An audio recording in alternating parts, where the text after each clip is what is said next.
Halo, Assalamualaikum warahmatullahi wabarakatuh. Mudah-mudahan pada sehat selalu lahir dan batinnya. Untuk kali ini saya akan mencoba sharing bagaimana mengajukan kenaikan pangkat menggunakan sistem online penilaian angka kredit atau yang disebut dengan OPAK. Mudah-mudahan dapat menjadi motivasi bagi teman-teman guru untuk mengajukan kenaikan pangkat. Karena seperti yang kita tahu bahwa banyak Bapak Ibu guru yang sudah mendapatkan golongan tertentu namun belum mengajukan ke golongan berikutnya dengan berbagai alasan. Seperti biasa, untuk mengajukan kenaikan pangkat menggunakan sistem OPAK, kita bisa menuliskan alamat tautan yaitu opak.disdik.jabarprov.go.id ya. Sehingga muncul tampilan seperti ini, tampilan beranda. Untuk mulai mengajukan, kita bisa menggunakan menu masuk di sini. Namun di sini juga ada menu yang digunakan untuk melakukan validasi penilaian angka kredit yang kita miliki. Apakah kita sudah menggunakan sistem ini atau kenaikan pangkat kita itu SK PAK-nya melalui OPAK, melalui sistem OPAK atau tidak ya. Di antaranya dengan memasukkan NIK seperti ini.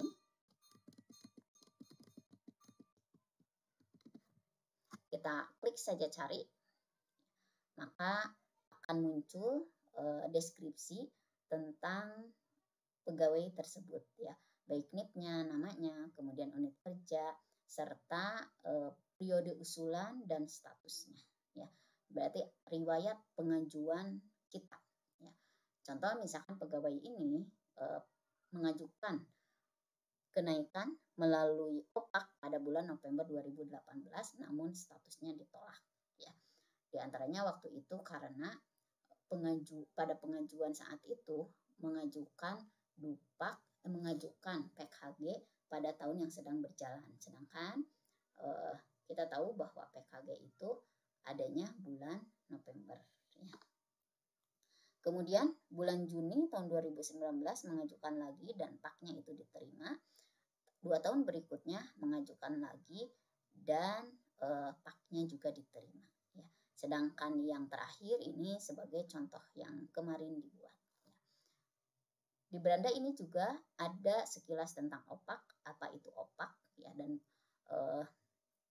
di antaranya siapa saja yang dapat mengakses sistem OPAK ini. Juga ada pengumuman dan juga ada menu yang digunakan untuk mengunduh manual booknya ya.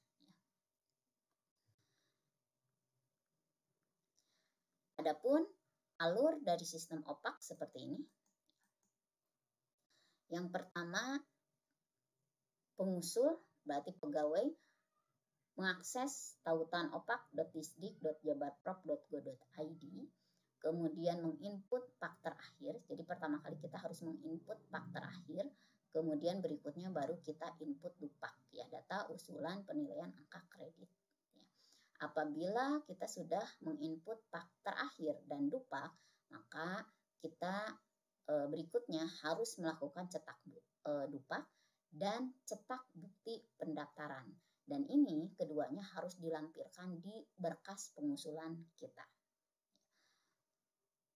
Berkas pengusulan yang dibuat itu sudah disusun sesuai dengan poin-poin yang kita ajukan pada sistem OPAK yang terlampir pada bukti pendaftaran.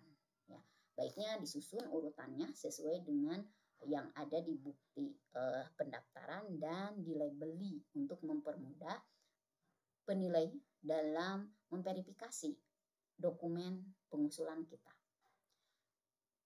Kemudian dokumen yang merupakan epiden dari pengusulan kita itu kita ajukan ke cabang dinas pendidikan.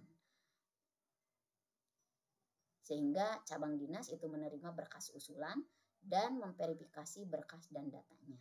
Biasanya ketika kita menyampaikan dicek dulu oleh cabang dinas. Ya. Apabila sudah lolos pada tahap verifikasi berkas dan data oleh cabang dinas, maka cabang dinas biasanya mengirim berkas tersebut ke tim sekretariat. Ya. Sehingga tim sekretariat dapat mendistribusikan berkas tersebut kepada penilai. Dan penilai di sini menilai berkas yang kita usulkan. Dan apa yang dilakukan oleh penilai ini bisa kita pantau melalui sistem OPAK ini. Ya, apakah misalkan usulan melakukan proses pembelajaran itu diterima atau tidak. Yang evidennya itu adalah PKG. Ya, gitu. Apabila diterima nanti ada notifikasi diterima dan warnanya hijau, dan apabila ditolak itu ada notifikasi warnanya merah dan ada tulisan ditolak. Dan apabila kita ingin mengetahui apa sih penyebab ditolaknya berkas ini, maka kita bisa klik saja keterangan ditolak. Nanti akan muncul keterangannya.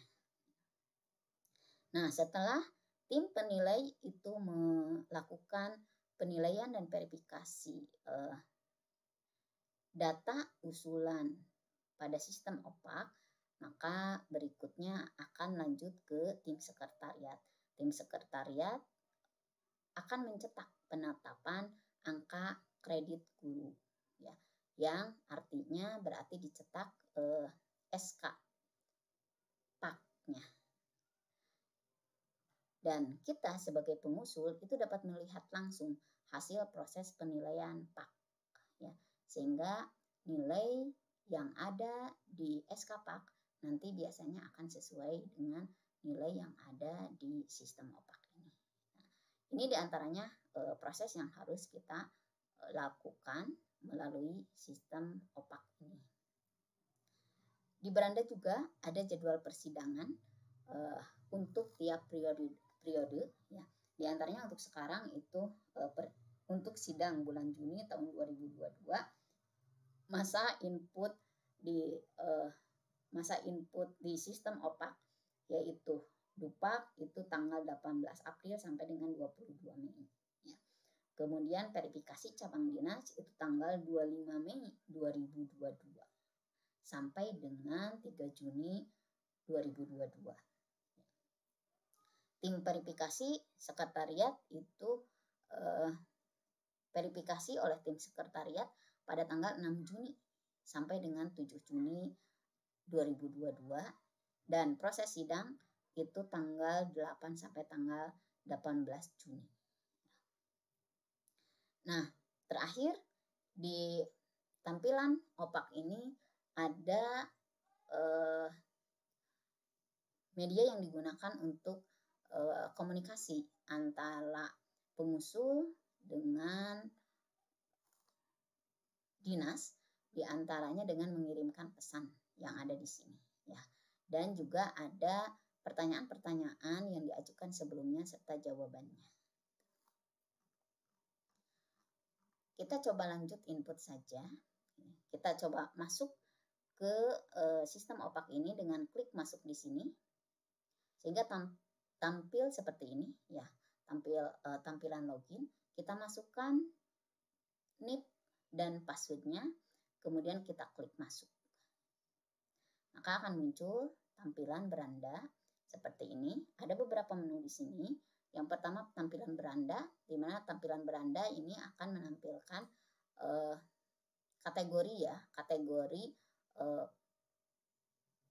DUPAK yang pernah kita buat, baik totalnya yang kita buat, kemudian proses PAK yang ada dalam proses, PAK yang diterima, dan PAK yang ditolak, ya, serta ada pengumuman yang berkaitan dengan pengusulan. Menu yang kedua itu adalah PAK yang terdiri dari DUPAK guru. Kalau kita klik DUPAK guru, maka akan muncul PAK yang sudah kita buat, ya. Mulai tadi PAK yang terakhir, kemudian PAK yang pernah kita usulkan. Ya. Nah, di sini ada warna-warna, beberapa warna, ada yang hijau, berarti itu artinya diterima, ada yang merah, itu artinya ditolak, dan ada yang kuning, itu artinya kurang, dan serta satu lagi ada yang biru. Kalau yang biru berarti nilainya sudah memenuhi, namun dan statusnya itu ada di cabang dinas. Ya. Untuk masing-masing daftar dupak yang kita buat, di sini ada beberapa menu yang kita gunakan. Yang pertama itu adalah ubah dupak. Ubah dupak itu kita gunakan apabila kita akan mengubah dupak yang sudah kita buat.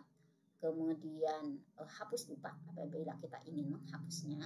Kemudian unduh dupak apabila kita ingin mengunduh dupak yang sudah kita buat. Cetak bukti pendaftaran. Nah, ini yang harus kita pilih ya tadi, unduh dupak kalau sudah selesai, kalau sudah memenuhi, dan cetak bukti pendaftaran serta detil dupak yang sudah kita buat. Yang menu yang ketiga itu adalah daftar usulan kenaikan pangkat ya. Dan referensi berikutnya ada menu referensi yang terdiri dari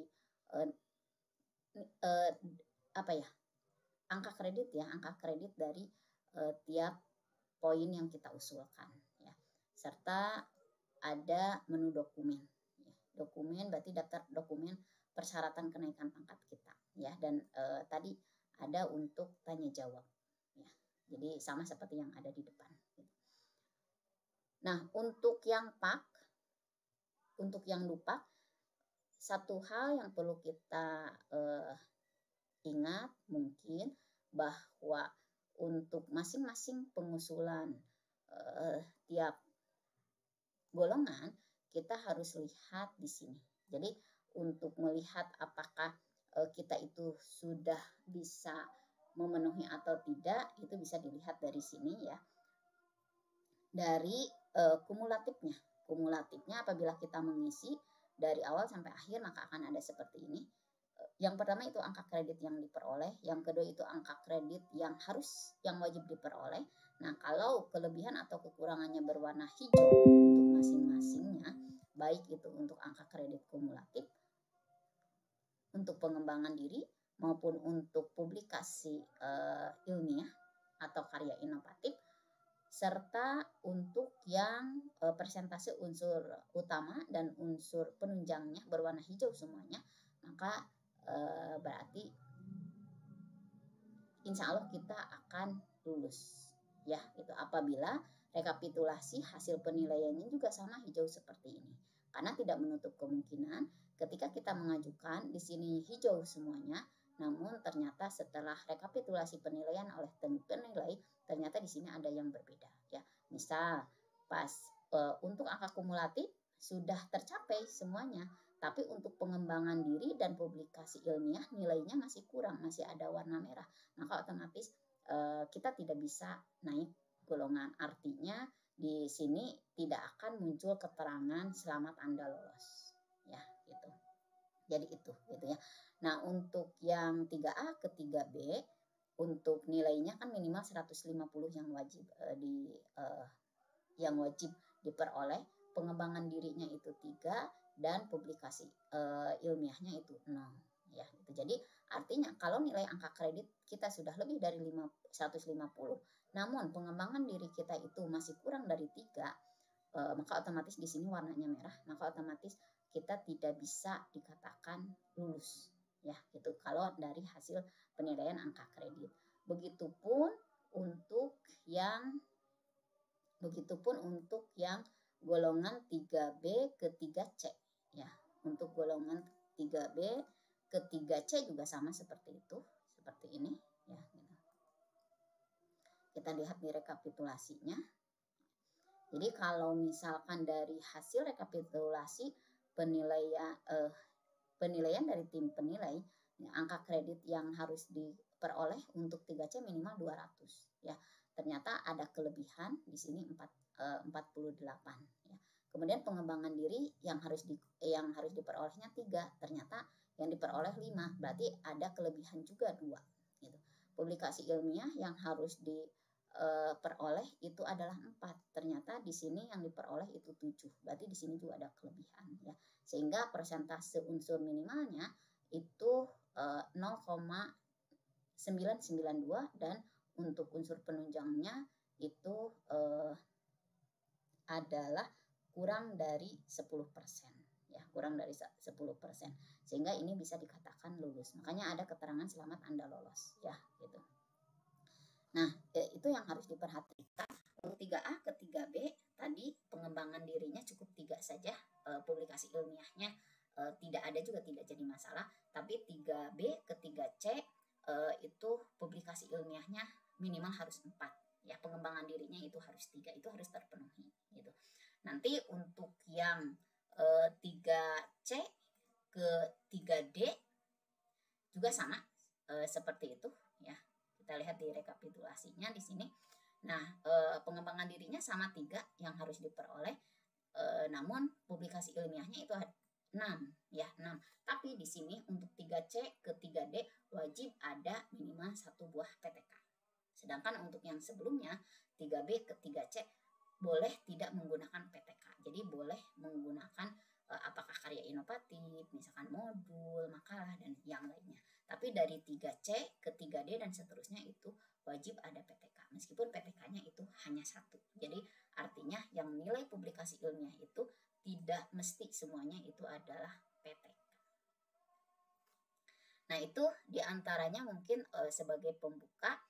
Nanti untuk proses bagaimana inputnya itu akan disampaikan di video selanjutnya. Mudah-mudahan bermanfaat. Sekian, terima kasih. Assalamualaikum warahmatullahi wabarakatuh.